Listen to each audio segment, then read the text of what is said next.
But it is cold out there. Let's take a look at some of the video that we have from this morning of the wind.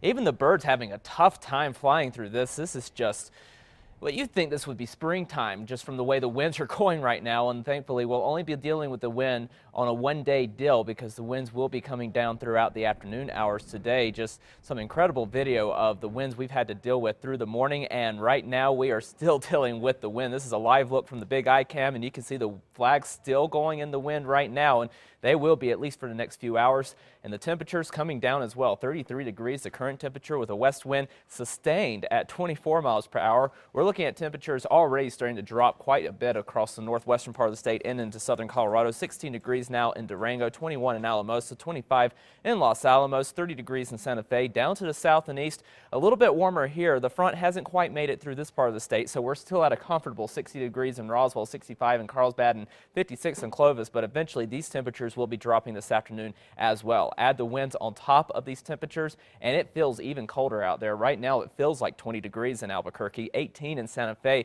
1 below in Durango, 14 in Los Alamos, 14 also for Grants and Gallup. And it is quite windy out there. Wind gust right now, the strongest across the eastern part of the state. 59-mile-per-hour wind gust in Las Vegas, 51 in Clayton, 53 in Tucumcari, also for Ruidoso, 38-mile-per-hour gust in Roswell. And we will start to see these winds eventually subside through the afternoon hours, but we'll be dealing with it, especially across the east, where we still have those high wind warnings in effect, with gusts still possible up to around 70 miles per hour across the eastern part of the state. But through the afternoon and into the evening, we will start to see those winds come down.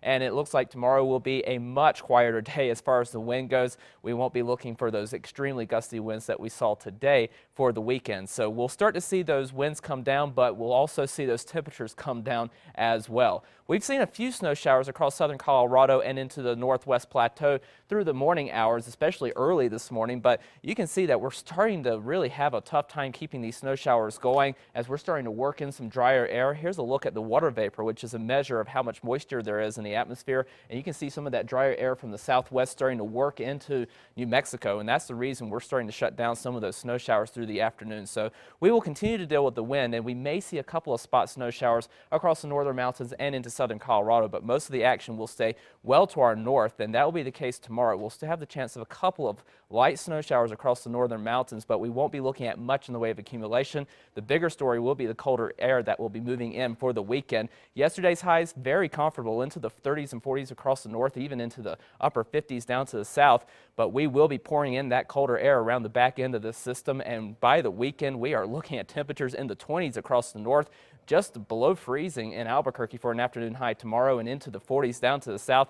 That is a drop of up to 25 degrees for some locations, so it is definitely going to feel a lot colder over the weekend. Good news is we won't have to deal with the wind. Over southern Colorado, temperatures into the 20s this afternoon with a couple of snow showers possible, and those temperatures down to the teens for the weekend. Over the northwest, could see a couple of light snow showers. That will continue into early tomorrow, but temperatures down into the low 20s for afternoon highs for Farmington before starting to rebound a little bit early next week. Over the southwest, could see a spot snow shower in the Gila. But other than that, we will be dry with highs in the 30s and 40s. We'll be down into the mid 30s for the weekend, and that will continue into early next week as well. Over the southeast, very windy, temperatures into the 50s and 60s. We'll see temperatures drop into the low 40s over the week and eventually the upper 30s by early next week. Over the northeast, extreme wind here, highs into the 30s and 40s. Do be very careful if you're driving north on I-25. Highs into the 20s into the early part of next week. Over the northern mountains, very windy here as well. Highs into the 20s. We'll stay in the 20s through the beginning of next week as well. Over the east mountains, could see a spot snow shower, but mostly dry through the afternoon. In the metro, we'll see highs in the upper 30s to around 40 degrees, but the temperatures will be dropping only into the low 30s for the weekend, and that continues for the first part of next week as well. And you know, with these low temperatures expected, the Albuquerque Bernalillo County Water Authority is actually suggesting that you turn on your water at night just a little bit, let it drip to avoid having frozen pipes and frozen water meters. Good.